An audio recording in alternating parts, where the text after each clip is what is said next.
पंजाब ये वही धरती है जिसे हम भारत का अनाज घर कहते हैं। लेकिन आज यहाँ की तस्वीरें पूरी तरह बदल चुकी है। खेत, गांव, सड़कें सब पानी में डूब चुके हैं।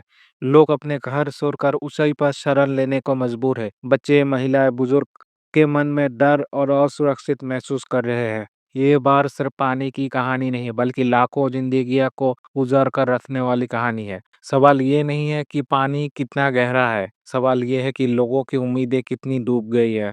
हर किसी के मन में सवाल है, ये पानी कहाँ से आया। पंजाब की तीन बड़ी नदियां सतलुज, ब्यास और रवि इस बार की सबसे बड़ी वजह बनी। पहाड़ों में लगातार तेज बारिश हो रही थी। हिमाचल प्रदेश और जम्मू कश्मीर में जब बादल फटे और पानी का स्तर तेजी से बढ़ा तो डैम से पानी छोड़ा गया। ये पानी पंजाब की नदियों में आया और धीरे धीरे गांव और शहरों को डुबाने लगा।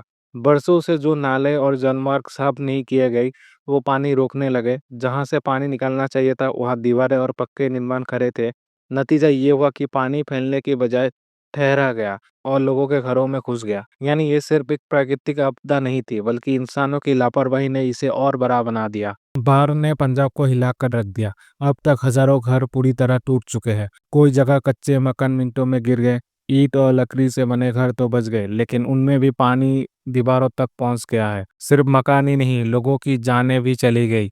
अब तक सैकड़ों मौतें की पुष्टि हो चुकी है, लेकिन असली आंकड़े इससे कहीं बड़ी हो सकता है। सबसे बड़ा नुकसान किसानों को हुआ। लाखों एकड़ खेत पानी में डूब गए।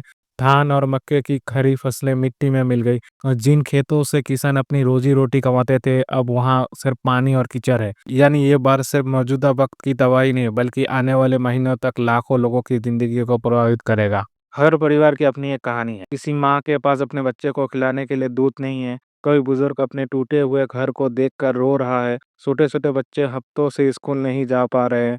हजारों लोग राहत कैंपों में शरण लिया हुआ है। वहाँ ना साफ पानी है, ना दवा और ना ही पर्याप्त खाना। कई परिवारों को रोजाना सिर्फ एक वक्त का खाना मिल पा रहा है। औरतें अपने छोटे बच्चे को गोद में लेकर नाव का इंतजार करती दिखती है। कहीं बच्चे रो रहे हैं क्योंकि उन्हें कई दिनों से साफ कपड़े नहीं मिले। बुजुर्गों की दवाइयाँ खत्म हो चुकी है और मदद देर से पहुंच रही है। ये सिर्फ एक बार नहीं, ये इंसानियत की असली परीक्षा है। ऐसी तबाही से सबसे बड़ी उम्मीद होती है सरकार और समाज की मदद। एनडीआरएफ, एसडीआरएफ और सेना की टीमें लगातार बचाव कार्य कर रही है। कहीं नाव से लोगों को निकाला जा रहा है तो कहीं हेलीकॉप्टर से राहत सामग्री पहुंचाई जा रही है। कई एनजीओ और स्थानीय संगठन भी मैदान में हैं।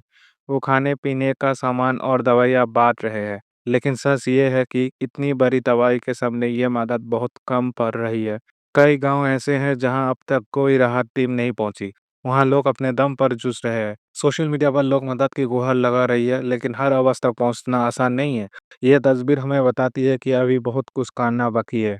जब पानी उतर जाएगा तब असली मुश्किलें शुरू हो गई। टूटे हुए घरों को बनाने के लिए पैसा कहाँ से आएंगे? किसानों को उनकी फसल का मुआवजा कैसे मिलेगा? गाँव में जहाँ हफ्तों तक पानी खड़ा रहेगा वहाँ बीमारियां फैलने का डर है। डेंगू, मलेरिया और पेट की बीमारियां लोगों को परेशान करेंगे। सबसे बड़ा सवाल यह है कि क्या सरकार और समाज मिलकर इतना बड़ा काम कर पाएंगे? ये बार हमें एक सबक भी देता है। हमें अपनी नदियों को बचाना होगा, हमें बेवजह के निर्माण को रोकना होगा और हमें ऐसी योजना बनानी होगी जिससे अगली बार हालात इतना खराब ना हो। अगर ये नहीं हुआ तो हर साल ऐसे ही तबाही लौट कर आएगा। पंजाब की ये बार सिर्फ अकड़ों की कहानी नहीं है। ये उन लाखों लोगों का संघर्ष है जिन्होंने सब कुछ खो दिया। अगर आप मदद करना चाहते हैं तो हमेशा भरोसेमंद संगठनों से जुड़े। ये मुश्किल वक्त है लेकिन साथ मिलकर हम इसे पार कर सकते हैं, क्योंकि जब तक एक एक इंसान सुरक्षित नहीं होगा तब तक इंसानियत पूरी नहीं होगी। अगर वीडियो अच्छे लगे तो चैनल को सब्सक्राइब और वीडियो को शेयर जरूर कर दीजिए ताकि ज़्यादा से ज़्यादा मदद पहुंचे।